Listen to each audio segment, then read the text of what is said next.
سیاحت اور تاریخ۔ السلام علیکم، میں نظام 8واں سبق لے کر آپ کے سامنے حاضر ہوا ہوں۔ ٹورزم اور ہسٹری، سیاحت اور تاریخ۔ ایک مشہور سیاح کا بلکہ کئی مشہور سیاح کا ذکر ملتا ہے، جن میں سے ایک ابن بطوطہ جو ہے وہ خاصا مشہور ہے، جو محمد تغلق کے زمانے میں ہندوستان آیا تھا۔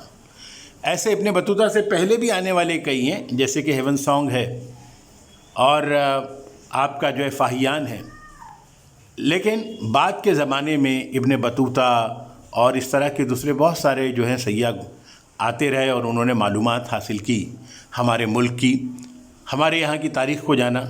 تو سیاحت کی وجہ سے جو ہے سیاحت سے دلچسپی رکھنے والوں کی تاریخ میں ضرورت ہوتی ہے۔ سیاحت کی روایت بہت پرانی ہے۔ سیاحت کی قسمیں آج سیاحت جو ہے وہ صرف تفریح نہیں رہ گیا بلکہ ایک بزنس بن گیا ہے، ٹورزم۔ سیاحت کا فروغ، تاریخی مقامات کی نگہداشت اور تحفظ، سیاحت اور مسافر نوازی شعبے میں روزگار کے مواقع۔ تو آج کا چیپٹر بڑا ہی دلچسپ، سیاحت اور تاریخ۔ سیاح جو ہے وہ جس ملک میں جاتا ہے اس ملک کے متعلق جو ہے وہ معلومات لکھتا ہے، اس ملک کی داستان بیان کرتا ہے، جس کی وجہ سے ہمیں جو کہ ہم جس ملک میں نہیں جا پا رہے، فار ایگزامپل میں ترکی نہیں گیا، میں سعودی عرب نہیں گیا، لیکن وہاں کی داستانیں کتابوں کے ذریعے ہم کو پتہ چلتی ہے، یا آپ سفر نامے کی وجہ سے پتہ چلتی ہے۔ آج تو آپ کے پاس موبائل پر تمام چیزیں، اگر آپ نے جو ہے گھر بیٹھے بیٹھے ایران ٹائپ کر دیا تو ایران آ جائے گا، اس کے متعلق معلومات آ جائے گی۔ افغانستان ٹائپ کر دیا، جرمنی ٹائپ کر دیا۔ آج تو آپ کے اس چھوٹے سے جادوئی ڈبے میں سب کچھ موجود ہے، جس کو ہم موبائل کہتے ہیں۔ لیکن پرانے وقتوں میں سیاحت جب کرتے تھے لوگ تو اپنی داستانوں کو قلم بند کرتے تھے، لکھتے تھے، جس کی وجہ سے لوگوں کو اس کے بارے میں پتہ چلتا تھا۔ سیاحت کی روایت، اپنے ملک میں سیاحت یعنی سیر و سفر کرنا، ٹورزم، ٹور کرنا، سفر پر جانا۔ اپنے ملک میں سیاحت کی روایت قدیم زمانے سے موجود ہے۔ مذہبی مقامات کی سیر لوگ جاتے ہیں، جیسے کہ ہم تو حج کرنے کے لیے جاتے ہیں مکہ اور مدینہ، لیکن بہت سارے لوگ حج کے ساتھ ساتھ جو ہے کبھی فلسطین بھی جاتے ہیں زیارت کرنے کے لیے، کئی اور مقامات ہیں وہاں جاتے ہیں، یا ہندوستان میں ہی آپ دیکھ لیجئے کہ بڑی کثیر تعداد میں لوگ جو ہیں وہ اجمیر جاتے ہیں، نظام الدین اولیاء کی مزار پر جاتے ہیں، مختلف مقامات پر جاتے ہیں، مذہبی مقامات پر بھی جاتے ہیں، پھر میلوں کی بھی سیر کرتے ہیں، پھر حصول علم کے لیے بھی لوگ دور دراز کے علاقوں کا سفر کرتے ہیں، تجارت کے لیے سفر کرتے ہیں۔ سیاحت کی روایت، اپنے ملک میں سیاحت کی روایت قدیم زمانے سے موجود ہے۔ مذہبی مقامات کی سیر، میلوں کی سیر، حصول علم کے لیے دور دراز علاقوں کا سفر کرنا، یعنی تعلیم حاصل کرنے کے لیے سفر کرنا۔ اگر آپ آکسفورڈ میں پڑھ رہے ہیں تو پتہ چلا کہ آپ انگلینڈ گئے، وہاں جا کر تعلیم حاصل کر رہے ہیں۔ بہت سارے لوگ گئے انگلینڈ، مہاتما گاندھی گئے، علامہ اقبال گئے، آپ کا جو ہے پنڈت جواہر لال نہرو گئے، یعنی بے شمار ایسے لوگ ہیں جنہوں نے سفر کیا ہے۔ تجارتی سفر وغیرہ کے ضمن میں پہلے زمانے میں لوگ سیاحت پر نکلتے تھے، دور دراز کے علاقوں کا سفر کرتے تھے تاجر لوگ۔ مختصراً یہ کہ انسان کو قدیم زمانے سے ہی سفر کرنا پسند ہے۔ کیا آپ جانتے ہیں بدھ ادب میں مذکور ہے کہ خود گوتم بدھ نے عوام کی اصلاح کے لیے بہت سے شہروں کا سفر کیا ہے۔ بدھ بھکشوؤں یا بھکیوؤں کے لیے مسلسل سفر کرتے رہنا ضروری ہوتا تھا۔ اس طرح جین منی اور سادھو بھی مسلسل سفر کرتے رہتے تھے۔ 630 عیسوی میں چینی سیاح ہیون سانگ چین سے بھارت آیا۔ عہد وسطیٰ میں سنت نامدیو، سنت ایکناتھ، گرو نانک دیو، رام داس سوامی جیسے سنت اپنے ہی ملک بھر میں سفر کرتے رہے۔ سیاحت، کسی خاص مقصد کے تحت کسی دور دراز کے مقام کی سیر کے لیے اختیار کیے گئے سفر کو سیاحت کہتے ہیں۔ سیاحت کسے کہتے ہیں؟ کسی خاص مقصد کے تحت کسی دور دراز کے مقام کی سیر کے لیے اختیار کیے گئے سفر کو سیاحت کہتے ہیں۔ کیا آپ جانتے ہیں دنیا کے پہلے دریافت کنندہ یورپی سیاح کے طور پر بنجامن ٹیوڈیلا مشہور ہے۔ اس کا جنم اسپین میں ہوا تھا۔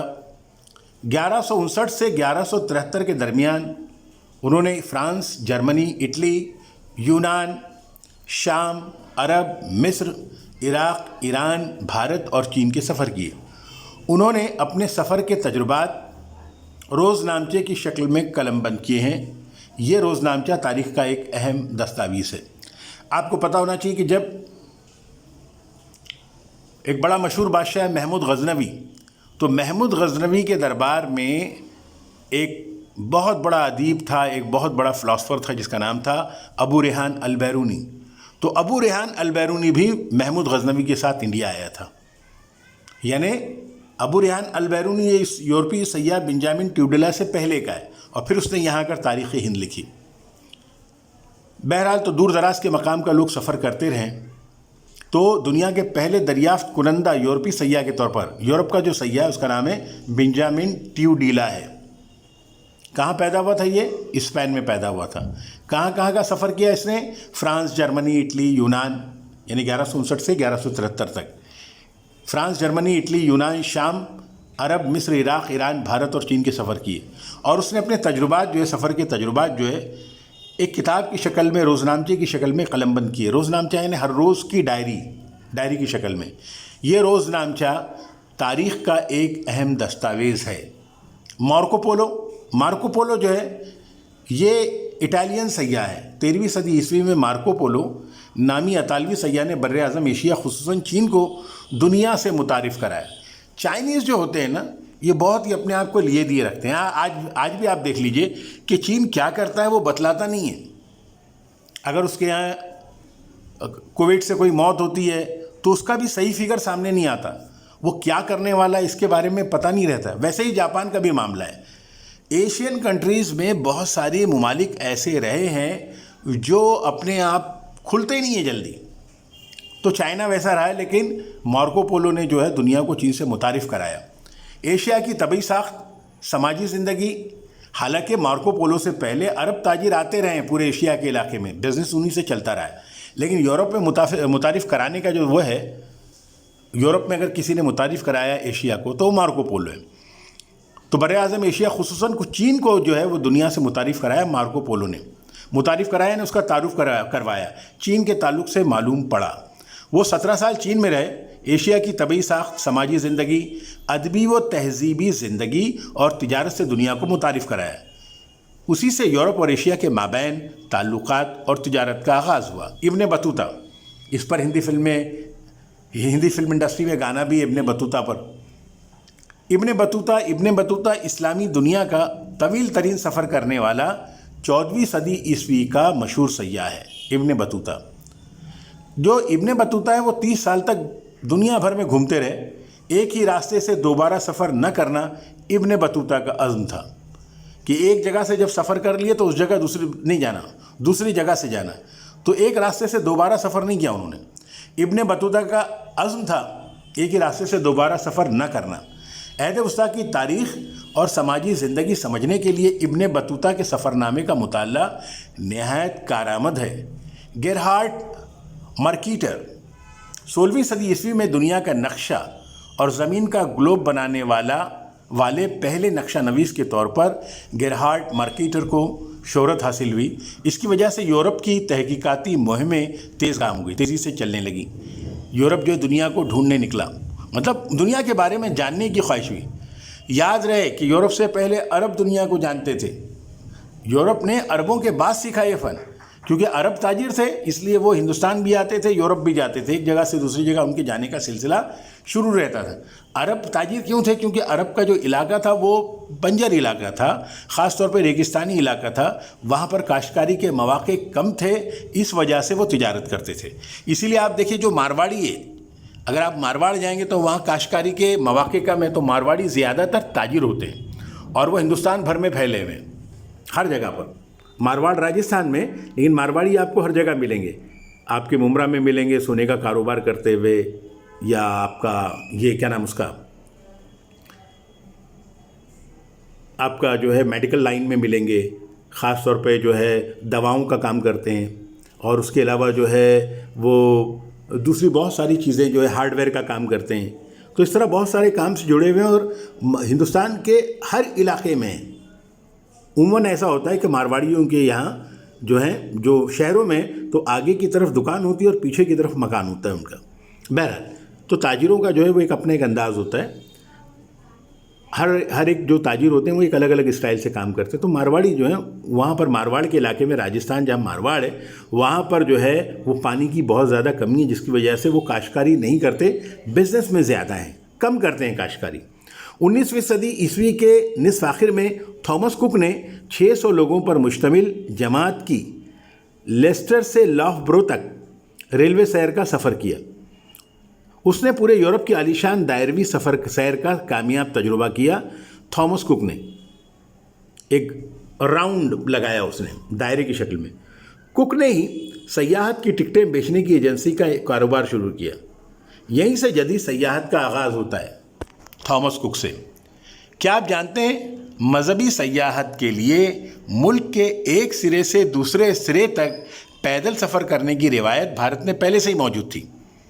مہاراشٹرا سے شمال کی سمت ایودھیا تک اور وہاں سے دوبارہ مہاراشٹرا تک کے سفر کا بیان وشنو بھٹ گوڈسے نے قلم بند کر رکھا ہے.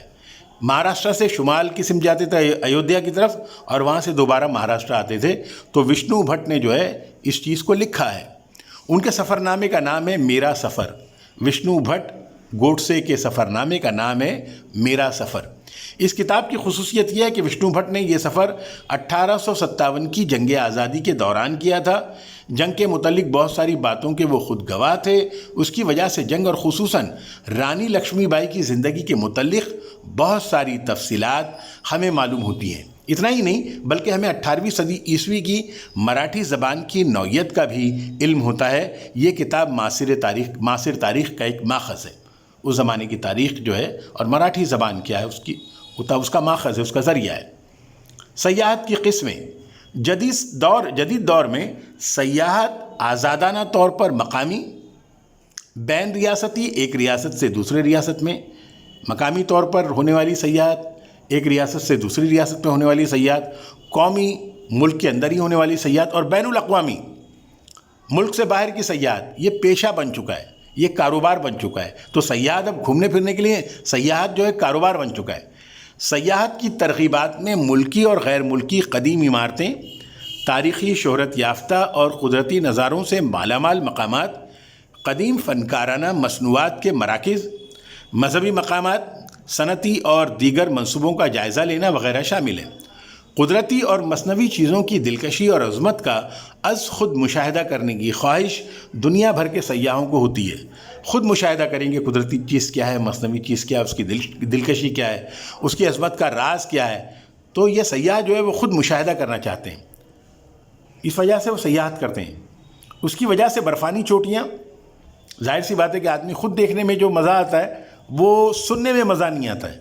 اور آج جو میں نے کہا نا کہ آپ کے سامنے جو ایک چھوٹا سا جو موبائل ہے اس میں تمام چیزیں موجود ہیں. برفانی چوٹیاں، سمندری ساحل، گھنے جنگلات جیسے مخدوش علاقے سیاحت میں شامل ہوئے. ان پر سمعی و بصری تشہیری ذرائع ابلاغ کی مدد سے پروگرام تیار ہونے لگے. سیاحت کی قسموں میں عموماً مقامی، بین ریاستی، بین الاقوامی، مذہبی، تاریخی، طبی، سائنسی، زرعی، اتفاقی، کھیل وغیرہ شامل ہیں. مقامی اور بین ریاستی سیاحت، یہ سفر بہت آسان ہوتا ہے. مقامی سیاحت بھی اور ایک ریاست سے دوسری ریاست کے درمیان سفر بھی. ملکی سفر جو ہے وہ مشکل ہوتا ہے. بھئی آپ کو یہاں سے راجستھان جانے میں صرف ٹکٹ لگے گا، کسی پاسپورٹ وغیرہ کی ضرورت نہیں، کیونکہ ہم ہندوستانی شہری ہیں، ہے نا. لیکن اگر آپ کو یہاں سے باہر جانا ہے تو پھر پاسپورٹ لگے گا کہ آپ ہندوستانی ہیں. ایک پاسپورٹ رہے گا جو آپ کے ہندوستانی ہونے کا ثبوت ہوگا. پھر ٹکٹ ہوگی باہر کی، ہے نا، اور اس کے بعد جو ہے آپ جا سکتے ہیں. اور پھر بہت ساری مشکلات ہوتی ہیں غیر ملکی سفر میں. ملکی سفر میں اتنی مشکلات نہیں ہوتی. یہ سفر بہت آسان ہوتا ہے ملکی سطح پر ہونے کی وجہ سے. اس میں زبان، رواج، دستاویزی خانہ پوری وغیرہ کی زیادہ دشواری نہیں ہوتی. خاص بات یہ ہے کہ ہم اپنی سہولت سے اس کی منصوبہ بندی کر سکتے ہیں. بین الاقوامی سیاحت، آبی جہاز، ہوائی جہاز، ریلوے کی وجہ سے بین الاقوامی سیاحت پہلے سے زیادہ آسان ہو گئی ہے. آبی جہازوں کے ذریعے سمندری ساحلوں پر واقع ممالک جوڑ دیے گئے. ریلوے کی پٹریوں نے تمام یورپ کو جوڑ دیا ہے.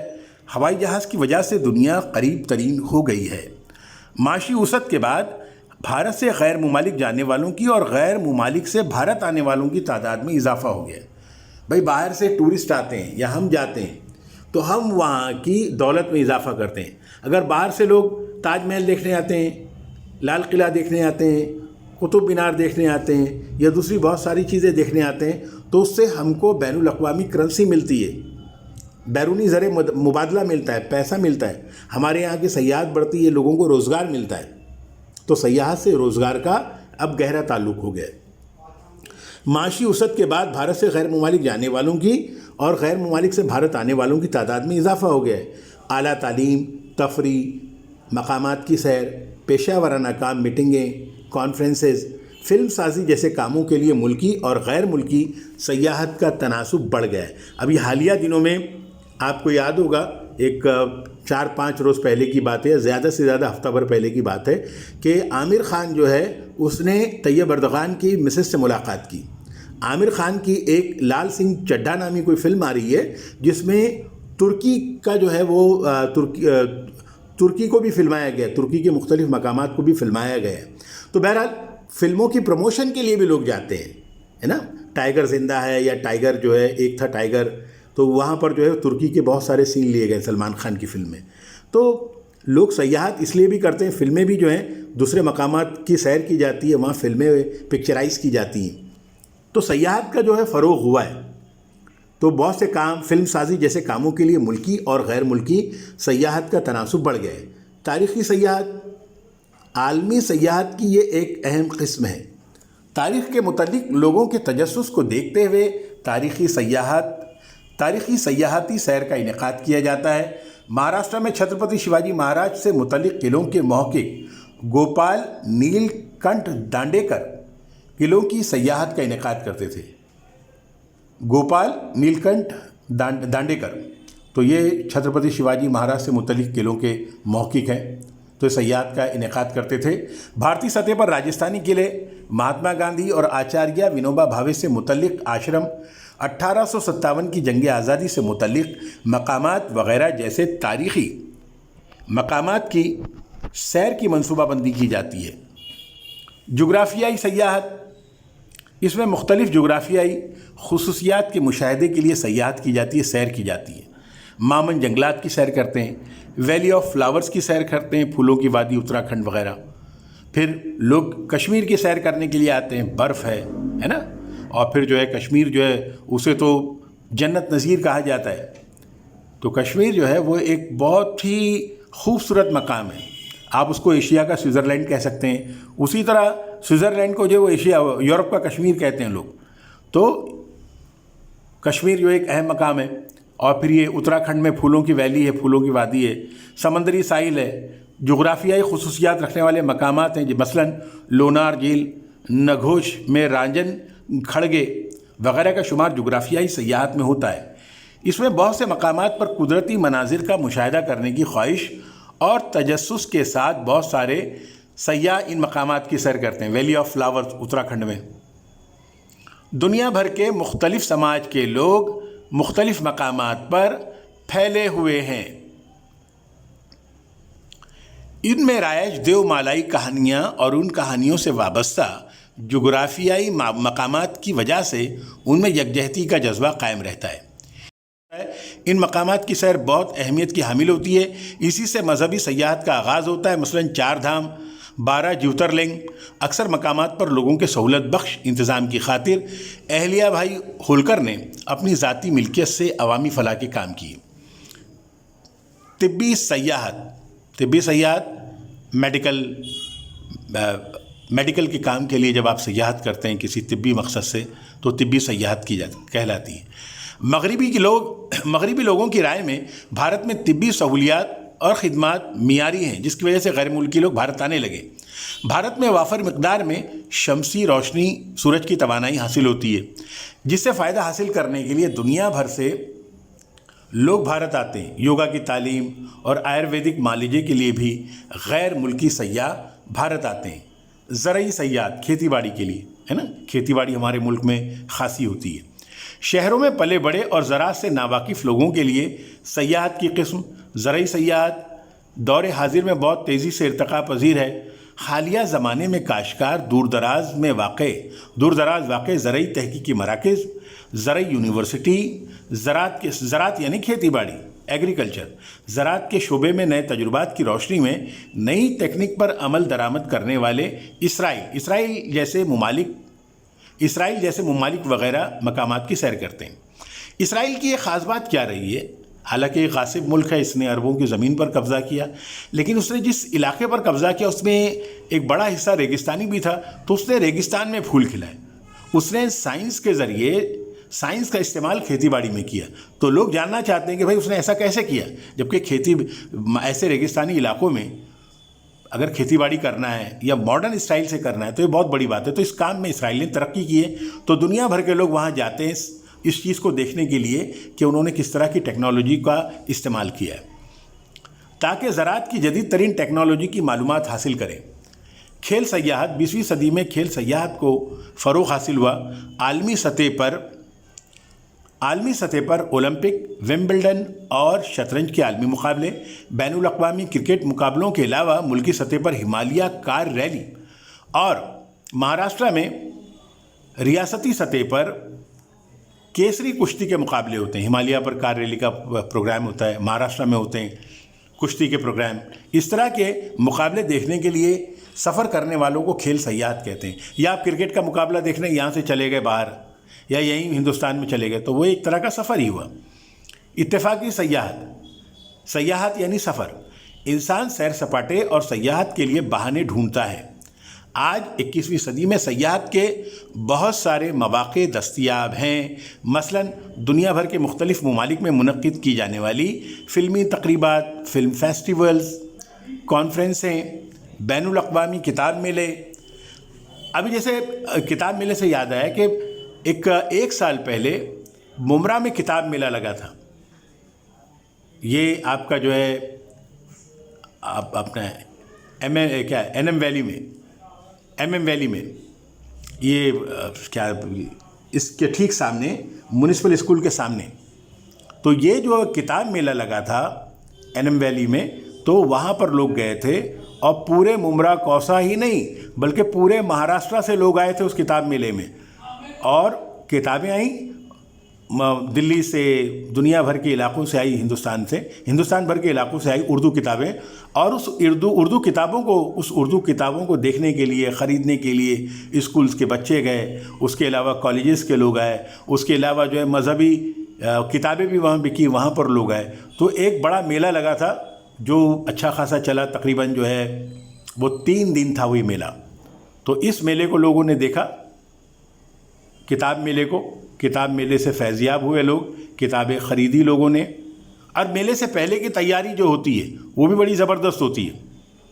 بھئی اگر 3 دن 5 دن کا اگر کوئی میلہ ہو تو وہ 3 اور 5 دن میں ہی کام نہیں ہوتا، بلکہ اس کی تیاری کے لیے بہت وقت لگتا ہے، تقریباً مہینہ 2 مہینہ پہلے سے اس کی تیاری ہو جاتی ہے، اور اس کے بعد میلہ ختم ہونے کے بعد بھی 1 آدھ ہفتے تک وہ کام جو ہے سب سامان سمیٹنا پڑتا ہے۔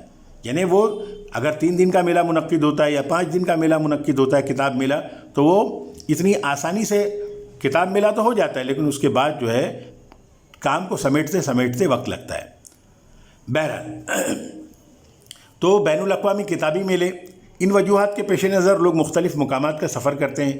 مہاراشٹرا کے ادب نواز لوگ بھی ہر سال منعقد ہونے والے آل انڈیا مراٹھی ادب کانفرنس میں شرکت کے لیے سفر کرتے ہیں۔ آئیے، سیاحت کا فروغ، ملکی اور غیر ملکی سیاحوں کو معلومات فراہم کرنا سب سے اہم موضوع ہے۔ معلومات کون دے گا؟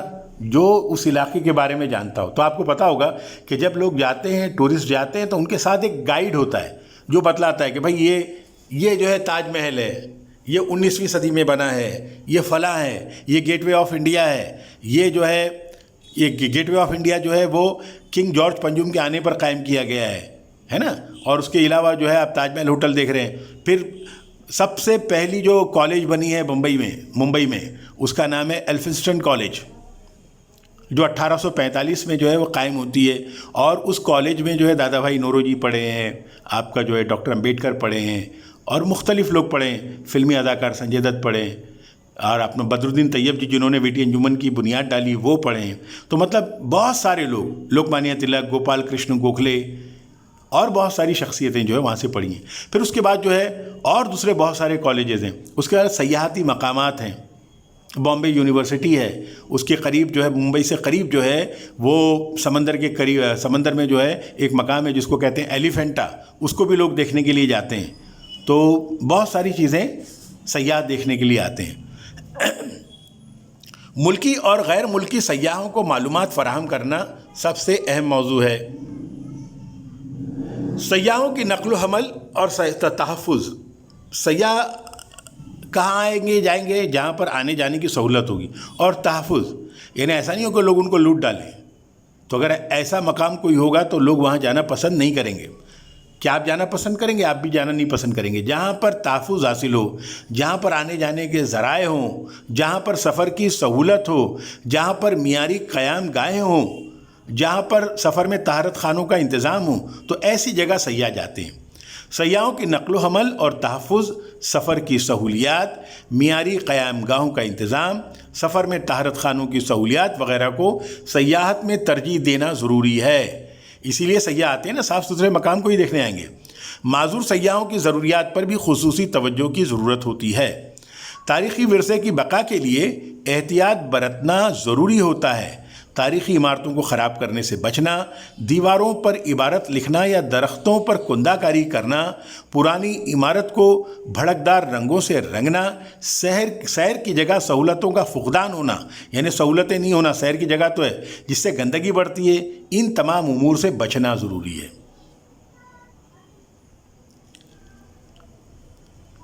غیر ملکی سیاحوں کے لیے گورنمنٹ کون سی سہولیات فراہم کر سکتی ہیں؟ آپ غیر ملکی سیاحوں سے اگر اچھا برتاؤ کریں گے تو آنا پسند کریں گے نا. کیسا برتاؤ کریں گے؟ تو آپ کو اچھا برتاؤ کرنا ہے. بین الاقوامی اہمیت کی حامل زبانوں میں معلوماتی کتابیں، جیسے کہ انگریزی ہے. دنیا کی 6 زبانیں سب سے زیادہ بولی جاتی ہیں. یعنی وہ 6 زبانیں UN میں، اقوام متحدہ میں کی مطلب سرکاری زبان ہے، آپ سمجھیے اس کو. ایک ہے چائنیز جس کو مینڈرین کہتے ہیں، دنیا میں سب سے زیادہ بولی جانے والی زبان. رشین زبان، انگلش، چائنیز، رشین، انگلش، یہ 3 ہو گئی. پھر اسپینش زبان، پھر فرینچ زبان اور عربی زبان. عربی زبان بھی پورے عرب ملکوں میں اور پورے نارتھ افریقہ کے ملکوں میں عربی بولی جاتی ہے. تو عربی بھی جو ہے وہ دنیا کی اہم زبانوں میں سے ایک ہے. تو یہ 6 زبانیں جو ہیں وہ اقوام متحدہ میں بولی جاتی ہیں، اقوام متحدہ کی سرکاری زبان ہیں. ان 6 زبانوں میں کام ہوتے ہیں. کون کون سی؟ چینی، رشین، چینی، روسی، انگلش، اسپینش یعنی اسپینی زبان، فرینچ یعنی فرانسیسی زبان اور عربی زبان. تو یہ 6 زبانیں بولی جاتی ہیں. باقی دوسری زبانیں لوگ، اقوام متحدہ کی جو ہے وہ سرکاری زبان نہیں ہے. اقوام متحدہ کی جو خاص زبان، رجسٹرڈ زبان یہ ہے. باقی سینکڑوں زبان بولی جاتی ہیں. خود انڈیا میں جو ہیں وہ 22 زبانیں ہیں اس طرح کی، الگ الگ جس میں اردو بھی شامل ہے. آپ کا جو ہندی تو بڑی زبان ہے، تمل ہے، تیلگو ہے، اس کے علاوہ انگریزی تو بولی ہی جاتی ہے، بنگالی ہے، پنجابی ہے، تو اور اس کے علاوہ جو ہے آسامی ہے. تو ہر جگہ الگ الگ زبانیں بولی جاتی ہیں. تو بین الاقوامی اہمیت کی حامل زبانوں میں معلوماتی کتابیں، گائیڈ بک، نقشے، تاریخی کتابیں مہیا کرانا ضروری ہوتا ہے. غیر ملکی سیاحوں کو سیر کرانے والی گاڑیوں کے ڈرائیوروں کو ذو لسانی تربیت دینا ضروری ہے. ان کو کم سے کم 2 زبانیں آنی چاہیے اچھے سے، ورنہ وہ مطلب نہیں سمجھ پائیں گے. یہ ڈرائیور گائیڈ کے طور پر بھی کام کر سکتے ہیں. اگر آپ کو کسی کی زبان آتی، کوئی فار ایگزامپل یہاں عربی آیا، اس کو ہندی نہیں آ رہی ہے، یا تو اس کو انگلش آ رہی ہے یا کوئی اور زبان آ رہی ہے، عربی آ رہی ہے، اور اگر ڈرائیور کو انگلش بھی نہیں آتی ہے تو پھر وہ کام نہیں کر پائے گا، وہ مطلب نہیں بتلا پائے گا. تو کم سے کم جو جتنی زیادہ زبانیں جانتا ہے وہ اتنے زیادہ لوگوں تک اپروچ کر سکتا ہے، وہ اتنے زیادہ لوگوں تک پہنچ سکتا ہے، وہ اپنی باتیں دوسروں کو بہتر انداز میں بتلا سکتا ہے. تو گائیڈ جو ہوتا ہے اس کو زبانیں آنی چاہیے. تو غیر ملکی سیاحوں کو سیر کرانے والے گاڑیوں کے ڈرائیورز کو بھی جو ہے، ڈرائیوروں کو ذو لسانی تربیت دینا ضروری ہے، یعنی 2 زبانیں ان کو آنی ضروری ہیں. یہ ڈرائیور یہ ڈرائیور گائیڈ کے طور پر بھی کام کر سکتے ہیں۔ جتنی زیادہ زبانیں سیاحت میں آپ کو آئیں گی اتنا ہی آپ کا فائدہ ہوگا۔ تاریخی مقامات کی نگہداشت اور تحفظ۔ تاریخی مقامات کی نگہداشت اور تحفظ ایک بڑا چیلنج ہے۔ ہمارے ملک بھارت میں قدیم، عہد وسطیٰ اور دور حاضر کے تاریخی مقامات کا ورثہ موجود ہے۔ اسی کے ساتھ قدرتی ورثہ بھی ہمیں حاصل ہے۔ اس ورثے کی دو قسمیں ہیں، قدرتی ورثہ اور انسانوں کا تیار کردہ تہذیبی ورثہ۔ دنیا بھر میں مشہور و معروف کچھ اہم مقامات بھارت میں واقع ہیں۔ ان مقامات میں تاج محل ہے، جنتر منتر رصدگاہ کے ساتھ مہاراشٹرا کے اجنتا، ایلورا، گھاراپوری، ایلیفینٹا کے غار ممبئی سے قریب، کشتی سے جاتے ہیں یا آپ کا جو ہے بوٹ سے جاتے ہیں وہاں پر۔ چھترپتی شیواجی مہاراج ریلوے ٹرمینس، مغربی گھاٹ میں کاس کی سطح مرتفع، یہ سب چیزیں دنیا بھر کے عالمی ورثے کے حامل مقامات کی سیر کی۔ دنیا بھر کے سیاح عالمی ورثے کے حامل مقامات کی سیر کی خواہش اپنے دل میں رکھتے ہیں۔ عالمی ورثے کے مقامات دیکھنے کے لیے ہزاروں غیر ملکی ہمارے ملک میں آتے ہیں۔ عالمی ورثے کے مقامات میں ہمارے ملک سے کسی تاریخی مقام کا انتخاب ہو جانے پر ہم بہت خوش ہو جاتے ہیں، لیکن جب ہم سیر و تفریح کے ارادے سے اس مقام کو دیکھنے جاتے ہیں تو ہمیں کیسا منظر نظر آتا ہے۔ ایسے مقامات عمارتوں کے اطراف و اکناف میں سیاح کھریا، چوک اور کوئلوں سے اپنا نام لکھتے ہیں، تو یہ تو غلط ہے نا، تو اس سے خراب ہوتی ہیں عمارتیں، تو اسی لیے ایسی جگہوں پر نام نہیں لکھنا ہے۔ تصاویر بناتے ہیں۔ ان ساری غلط کاریوں کے مضر اثرات ہمارے ملک کی ساکھ پر پڑتے ہیں کہ بھئی دیکھو کیسے لوگ ہیں، صفائی ستھرائی کا خیال نہیں رکھتے ہیں۔ سیاحتی مقامات کے تحفظ کے لیے درج ذیل عزم کرنا لازمی ہے۔ کیا عزم کرنا ہے؟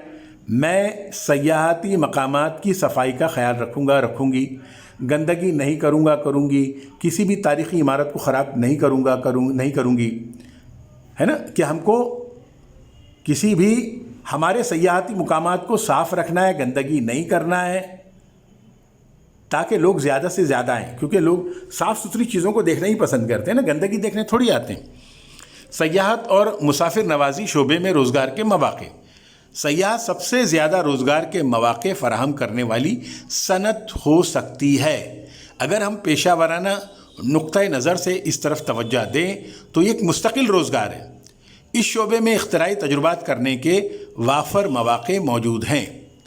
سیاحت کی وجہ سے بہت سارے لوگوں کو روزگار کے مواقع مل سکتے ہیں، پیدا ہو سکتے ہیں۔ ظاہر سی بات ہے، باہر کے لوگ آتے ہیں تو ہوٹل کا بزنس چلے گا، ٹرانسپورٹ کا بزنس چلے گا، کھانے پینے کی چیزیں چلیں گی، یعنی بہت سی چیزیں چلنے لگیں گی، بہت سے کاروبار جنریٹ ہو جائیں گے، بہت سے کاروبار پیدا ہو جائیں گے۔ ہوٹل کا کاروبار تو شروع ہی ہو جائے گا، اور ہوتا ہے، ہوٹل کا کاروبار شروع ہی رہتا ہے۔ سیاحت کی وجہ سے بہت سارے لوگوں کو روزگار کے مواقع پیدا ہوتے ہیں۔ غیر ملکی سیاح کے ہوائی اڈے پر قدم رکھنے سے پہلے ہی وہ سیاحت والے ملک کی آمدنی کا ذریعہ بن جاتا ہے۔ وہ جو ویزا فیس ادا کرتا ہے اس سے اپنے ملک کو محصول حاصل ہوتا ہے، ٹیکس حاصل ہوتا ہے۔ سفر خرچ، ہوٹل میں قیام و طعام، گائیڈ کی مدد لینا، اخبارات، حوالہ جاتی وسائل خریدنا، یادگار کے طور پر مقامی اشیاء خریدنا وغیرہ۔ سیاح اپنے گھر لوٹنے تک ان سب طریقوں سے ملک کی آمدنی کا ذریعہ بنا رہتا ہے، یعنی جس ملک میں وہ جاتا ہے اس ملک کی آمدنی کا وہ ذریعہ بنا رہتا ہے۔ یعنی یورپ کے لوگ، ایشیا کے دوسرے ملکوں کے لوگ، امریکہ کے لوگ اگر وہ انڈیا آتے ہیں تو ہمارے لیے کمائی کا ذریعہ بنتے ہیں۔ وہ سیاحتی مراکز کے اطراف تجارتی منڈیوں کو فروغ ملتا ہے، وہاں دستکاری اور گھریلو صنعتوں کو فروغ حاصل ہوتا ہے، یہاں تیار کردہ اشیاء کی خرید و فروخت میں اضافہ ہوتا ہے۔ مثلاً مقامی کھانے، دستکاری کی اشیاء وغیرہ سیاح بڑی دلچسپی سے خریدتے ہیں، جس سے مقامی روزگار میں اضافہ ہوتا ہے۔ ورثے کی سیر، ہیریٹیج واک، تاریخی ورثے کے حامل مقامات دیکھنے کے لیے کیے گئے سفر کو ورثے کی سیر، ہیریٹیج واک کہتے ہیں۔ جہاں تاریخ رقم ہوئی اسی مقام پر پہنچ کر تاریخ کو جاننے کا تجربہ ورثے کی سیر کے زمرے میں آتا ہے۔ دنیا بھر میں اس طرح کی سرگرمی عمل میں لائی جاتی ہے۔ بھارت کی تاریخ سینکڑوں سال پرانی ہے، ہماری تاریخ کافی پرانی ہے، تو اس تاریخ کو جاننے کے لیے لوگ دوسرے ملکوں سے آتے ہیں۔ بھارت کی ہر ریاست میں تاریخی مقامات موجود ہیں جن میں قدیم عہد وسطیٰ اور جدید عہد کی عمارتوں کا شمار ہوتا ہے۔